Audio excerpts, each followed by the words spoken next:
ভয় লাগে এইসবে। আসসালামু আলাইকুম সবাইকে, কেমন আছেন সবাই? আশা করছি সবাই অনেক ভালো আছেন। আলহামদুলিল্লাহ আমি অনেক ভালো আছি। আজ আবারও চাঁদ রাতের ব্লগ নিয়ে হাজির হয়ে গেলাম। তাই সবাইকে ওয়েলকাম জানাচ্ছি আমার চ্যানেলের আরও একটি নতুন ব্লগ দেখার জন্য। সবাইকেই জানাই ভিডিও শুরুতে চাঁদ রাত মুবারক। আপনাদের সবার চাঁদ রাত কেমন কাটছে আমাকে কমেন্টে জানাতে কিন্তু একদমই ভুলবেন না। চলুন তাহলে চাঁদ রাতের এই ছোট্ট ব্লগটি শুরু করা যাক। চলে এসেছি এখন মায়ের কাছে, আর মা এদিকে সকালবেলায় বাড়ছে মেহেন্দি পাতা, কারণ সন্ধ্যার দিকে আমরা সবাই হাতে দেবো বলে।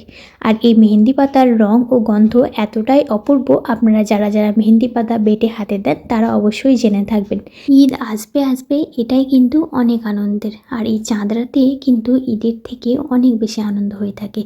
চলুন তাহলে এখন একে একে সবাই মেহেন্দি পরে নিই। এদিকে মা বোনকে প্রথম পরিয়ে দিচ্ছিলেন, তারপর আমরা সবাই একে একে মেহেন্দি পরে নেব। আজ হলো রোজার মাসের শেষ রোজা।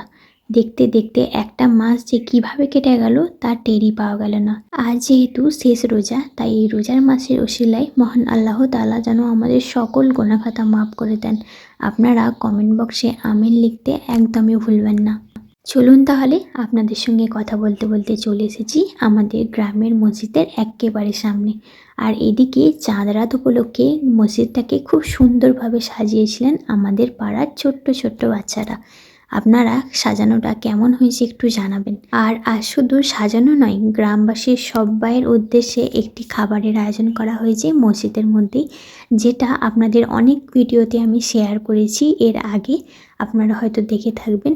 চলুন তাহলে আপনাদের সঙ্গে কথা বলতে বলতে আশেপাশের গ্রামগুলোতে আপনাদের এখানে একটু ঘুরিয়ে আনি, কারণ আমাদের যে গ্রামটি তার আশেপাশে অনেক ছোট ছোট গ্রাম আছে এবং খুব বেশি দূর নয়, একদম পাশাপাশি। তাই চলুন একবার তাহলে ঘুরে আসি। এদিকে প্রচণ্ড বম ফাটছিল, আর এই চাঁদ রাতে বম ফাটবে না তা কি কখনো হয়? চলুন তাহলে আপনাদের সঙ্গে নিয়ে চলে এসেছি। দেখুন তো কেমন লাগছে, মনে হচ্ছে না যে লাইটের একটি চাদরে মোড়ার ভেতর দিয়ে আমরা যাচ্ছি? আমারও কিন্তু দেখতে অসাধারণ লাগছিল। চারিদিকে কত লাইট, কত মোমবাতি। দেখলাম ছোট ছোট বাচ্চারা তাদের বাড়ির উঠানে বলুন, জানালায় বলুন মোমবাতি দিচ্ছে। এগুলো কিন্তু ছোটোবেলায় আমরাও অনেক করে থাকি।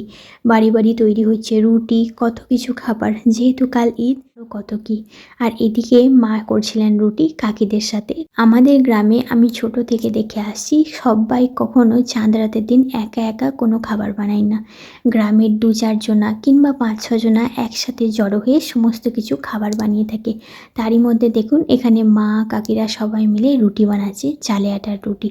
আর এই চালে আটার রুটি বানাতে গেলে প্রথমে আপনাকে আটার একটি খামির তৈরি করে নিতে হবে, যেটা গরম পানি ফুটলে তার মধ্যে আপনার পরিমাণ মতন ময়দা, চালে আটা ও লবণ, আপনারা যে যতটা পরিমাণ রুটি বানাবেন সেরকম ধরনের আটা দেবেন। এই চালে আটার রুটি বানাতে গেলে কিন্তু খামিরটা অবশ্যই পারফেক্ট হওয়া যায়। এবার এই গরম পানির মধ্যে আটাটা দেওয়ার পর অনবরত আপনাকে একভাবে নেড়ে যেতে হবে, যেন সামান্য পরিমাণও ভেতরে কোনো শক্ত দলা না পাকিয়ে যায়। তাই গরম পানিতে আটাটা দেওয়ার পর আপনাদের এখানে একভাবে নাড়িয়ে যেতে হবে এইভাবে। আর যখন আটাটা একেবারে মসৃণ হয়ে আসবে তখনই আপনার খামির একেবারেই রেডি। আর এদিকে মা একে একে সমস্ত খামির তৈরি করে নিয়ে এসে তারপর আটাটিকে যেমনভাবে মেখে রুটি করা হয় তেমনভাবে রুটি করে নিলেই আমাদের তৈরি হয়ে যাবে চালে আটার রুটি। রুটি ছাড়াও বাড়িতে আজ নানান ধরনের অনেক কিছু রান্না করা হয়েছে। তৈরি হয়েছে সুজি, পায়েস, দুধ সেমাই, মাংস, আরও অনেক কিছু। আর এই ঈদ উপলক্ষে যে দুধ সেমাই বাড়িতে করা হয় এটা কিন্তু খেতে অনেক সুস্বাদু হয়ে থাকে। আর সেই সমস্ত ভিডিওই কিন্তু আপনাদের সঙ্গে শেয়ার করব পরের ঈদের ব্লগে। চলুন তাহলে আজ এই চাঁদ রাতের ছোট্ট ব্লগটা এখানেই শেষ করছি। দেখা হবে পরের ঈদের ব্লগে। ততক্ষণে সবাই ভালো থাকবেন, সুস্থ থাকবেন এবং সবাইকে জানাচ্ছি আমার দর্শক বন্ধুদের চাঁদ রাত মুবারক এবং আসসালামু আলাইকুম। এদিকে আমার রুটি করা প্রায় একেবারেই শেষ বললেই চলে।